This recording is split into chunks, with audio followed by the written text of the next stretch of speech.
আসসালামু আলাইকুম রহমতুল্লাহ বারাকাত।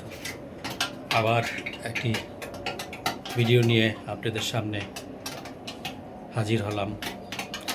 আশা করি আপনারা সবাই ভালো আছেন। আপনাদের ভালোবাসায় আল্লাহর রহমতে আমিও ভালো আছি। আজকে এই ভিডিওটি করার উদ্দেশ্য হচ্ছে যে এই মুরগির ডিম দিয়ে কি বাচ্চা ফোটানো যাবে কি না। যারা আমার মতন 4-5টা অথবা এর অধিক অথবা বড় সরেও পালতেছেন, তাদের তো আল্লাহর রহমতে মোটামুটি পালতে বলতে অনেক অভিজ্ঞতা হয়েছে।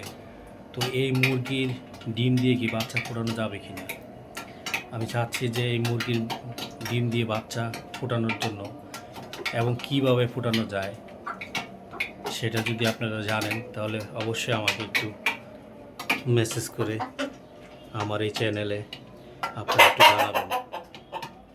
আশা করি এই যে 2-3টা করে ডিম দেয়, এগুলো দিয়ে কি বাচ্চা ফোটানো যাইবে আপনারা যারা জানেন তারা একটু বললেন।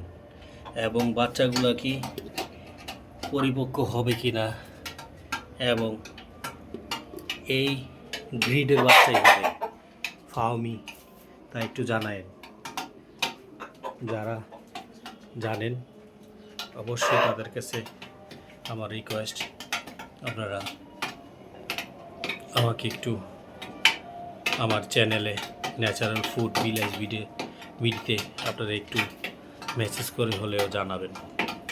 তাহলে আপনাদের পরামর্শে আমি সামনের পদক্ষেপগুলো নিতে পারবো। কারণ আমি যেতটুকু জানি না, আরও 2-4 জনের কাছ থেকে যদি পরামর্শটা নিয়ে যদি তা সমাধান করা যায় তাহলে এটার থেকে ভালো সমাধান কিছু নাই। আলোচনা করলেই সমাধান আসে, আর